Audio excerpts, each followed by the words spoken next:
नमस्कार स्टूडेंट्स, आज हम विद्युत बल रेखाएं इलेक्ट्रिक फील्ड लाइन के बारे में पढ़ने वाले हैं। तो देखिए, सबसे पहले डेफिनेशन क्या होती है कि यदि किसी विद्युत क्षेत्र के किसी भाग में खींचा गया कोई काल्पनिक बंद निष्कोण वक्र पृष्ठ जिस पर खींची गई स्पर्श रेखा विद्युत क्षेत्र सदिश की दिशा को प्रदर्शित करे, अर्थात उस बिंदु पर रखे कोई धनावेश पर लगने वाले बल की दिशा को व्यक्त करता है, तो विद्युत बल रेखाएं कहलाती है। देखो, थोड़ी सी समझने का प्रयास करेंगे कि जैसे ये कोई विद्युत क्षेत्र है, इस विद्युत क्षेत्र में मैंने कोई काल्पनिक निष्कोण वक्र पृष्ठ खींचा है। अब यदि मैं इस पर कोई भी एकांक धनावेश रखता हूं, तो जाहिर सी बात है उस पर कोई बल लगेगा और बल की दिशा को जो निरूपित करने वाली रेखाएं हैं, जो बल की दिशाओं को व्यक्त करता है, उसे क्या बोलते हैं? विद्युत बल रेखाएं। अब देखिए विद्युत बल रेखाओं के गुण। सबसे पहला गुण है विद्युत बल रेखाएं कभी भी एक दूसरे को नहीं काटती। यदि मान लो, क्योंकि बात ऐसी है, यदि कोई विद्युत बल रेखा है, इस पर मैं कोई बिंदु पी लेता हूं और पी पर मान लेता हूं मैंने कोई एकांक सदिश रखा, तो उस पर कोई बल की दिशा होगी और बल की दिशा विद्युत क्षेत्र की दिशा होगी। और यदि ये दोनों रेखाएं एक दूसरे को काट जाती है, तो जैसे इसके कटार बिंदु से दो स्पर्श रेखाएं खींची जाएगी और दोनों स्पर्श रेखाएं वो बल की अलग अलग दिशाएं निरूपित करेगी। तो अलग अलग दिशाएं निरूपित करेगी तो विद्युत क्षेत्र की केवल एक ही दिशा होती है, कभी भी दो दिशा संभव नहीं है। तो कभी भी विद्युत बल रेखाएं एक दूसरे को नहीं काटती है। आपको मैं बात बता देता हूं, 12th में बहुत सी बार ऐसा क्वेश्चन आया गया आता है क्या विद्युत बल रेखाएं एक दूसरे को क्यों नहीं काटती है? तो विद्युत बल रेखाएं कभी भी एक दूसरे को नहीं काटती है, क्योंकि इनके कटार बिंदु से दो स्पर्श रेखाएं खींची जाएगी जिनकी दिशा अलग अलग होगी और विद्युत क्षेत्र की दो दिशाएं संभव नहीं है। अब देखो, अगला गुण है सभी विद्युत क्षेत्र रेखाएं धनावेश से चलकर ऋणावेश पर क्या हो जाती है भाई? समाप्त हो जाती है। अगला गुण, किसी आवेश से प्रारंभ या समाप्त होने वाली बल रेखाओं की संख्या उस आवेश के परिमाण की क्या होती है? समानुपाती। यदि मान लो कोई 1 कूलम आवेश है या कोई 2 कूलम आवेश है, दोनों में तुलना करें तो 1 कूलम आवेश से जो विद्युत क्षेत्र रेखाएं निकलेगी और 2 कूलम आवेश से जो विद्युत क्षेत्र रेखाएं निकलेगी मान लेते हैं, तो परिमाण अब किसका ज्यादा है भाई? 2 कूलम आवेश वाले का ज्यादा है, तो विद्युत क्षेत्र रेखाओं की संख्या भी क्या होगी? ज्यादा होगी। तो यहां बोला गया है किसी आवेश से प्रारंभ या समाप्त होने वाली बल रेखाओं की संख्या उस आवेश के परिमाण की क्या होती है? समानुपाती। अर्थात आवेश का परिमाण ज्यादा होगा तो विद्युत बल रेखाओं की संख्या का मान भी क्या होगा? ज्यादा होगा। अगला गुण देखिए, किसी बिंदु पर विद्युत क्षेत्र के अभिलंबवत रखे।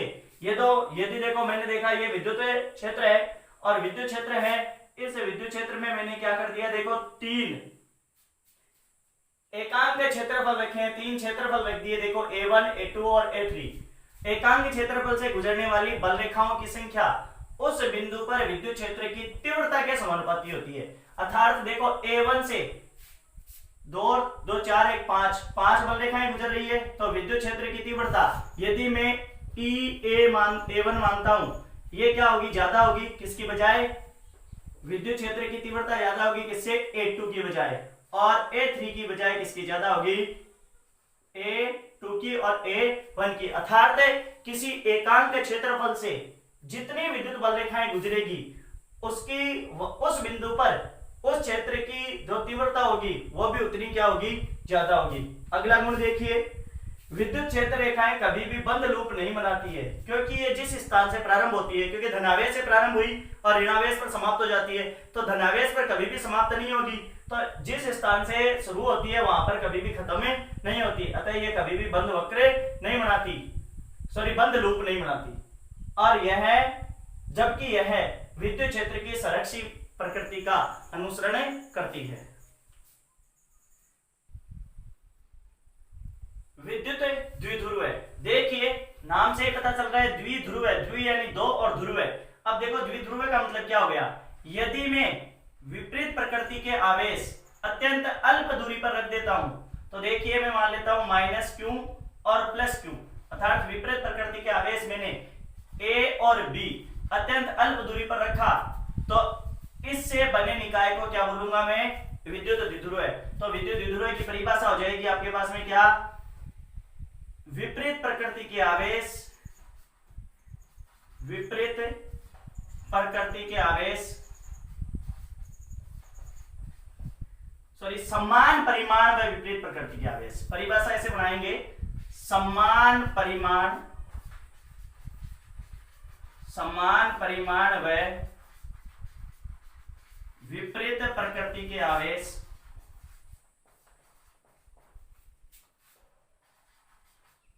दो समान परिमाण व विपरीत प्रकृति के आवेशों को अत्यंत अल्प दूरी पर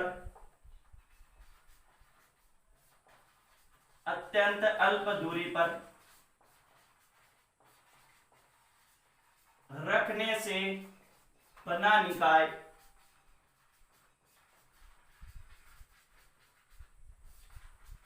विद्युत द्विध्रुव कहलाता है।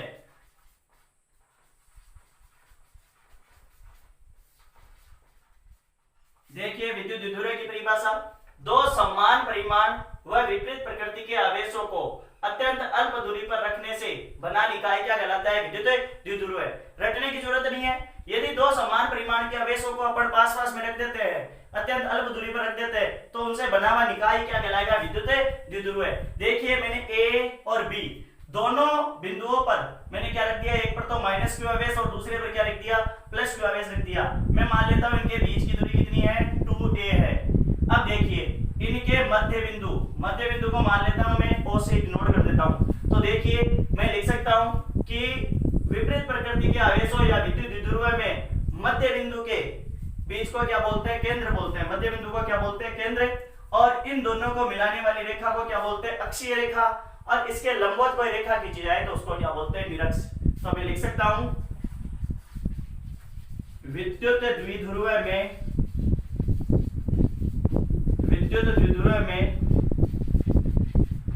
आवेशों के मध्य खींची गई रेखा को अक्षीय रेखा तथा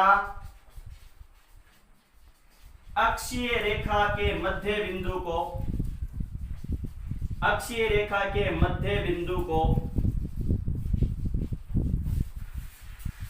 द्विध्रुव का केंद्र तथा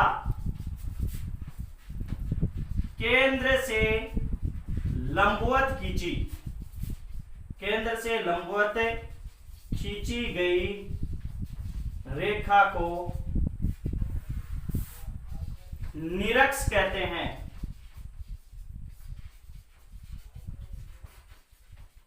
अब देखिए हमने क्या कर दिया कि दो समान परिमाण के और विपरीत प्रकृति के आवेश हमने रखे थे, इन दोनों को मैंने मिलाने वाली रेखा को क्या बोला मैंने? अक्षीय रेखा। और अक्षीय रेखा के मध्य बिंदु को मैंने क्या बोल दिया? द्विध्रुव का केंद्र। और केंद्र के लंबवत कोई भी रेखा खींच दी, यहां कोई भी रेखा खींचेंगे तो उसको क्या बोलेंगे अपन? निरक्षीय रेखा। अब देखिए क्योंकि ये क्यों समझा रहा हूं, कई बार क्या होता है अपन विद्युत द्विध्रुव की परिभाषा ही समझ लेते हैं और ये तीनों चीज समझते नहीं है, और फिर जब हम डेरिवेशन निकालते हैं कि अक्षीय रेखा पर विद्युत द्विध्रुव के कारण अक्षीय रेखा पर विद्युत क्षेत्र की तीव्रता ज्ञात कीजिए और निरक्षीय रेखा पर विद्युत क्षेत्र की तीव्रता ज्ञात कीजिए, तो हम कंफ्यूज हो जाते हैं। तो उस कंफ्यूजन को दूर करने के लिए मैंने आपको अच्छी तरीके से बताया। अब देखिए आगे, अब आगे देखते हैं विद्युत द्विध्रुव आघूर्ण। विद्युत द्विध्रुव आघूर्ण देखो, इलेक्ट्रिक डाइपोल मूवमेंट देखेंगे। देखो किसे कहेंगे? सामान्य सी परिभाषा है, विद्युत द्विध्रुव के एक परिमाण और उन दोनों के बीच की दूरी को क्या बोलते हैं? विद्युत द्विध्रुव आघूर्ण। तो लिखेंगे विद्युत द्विध्रुव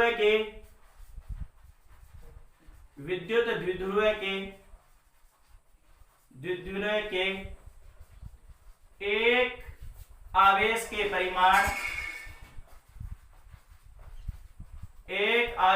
परिमाण व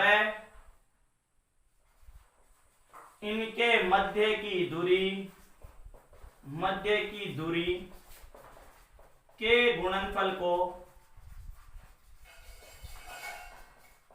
विद्युत द्विध्रुव आघूर्ण कहते हैं। विद्युत द्विध्रुव आघूर्ण कहते हैं।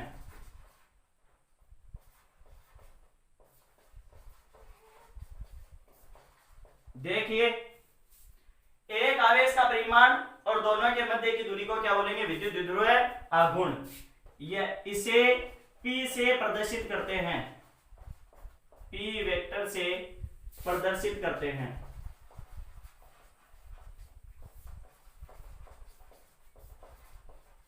यह एक सदिश राशि है, तो P वेक्टर बराबर में लिख सकता हूं 2a इंटू क्यू।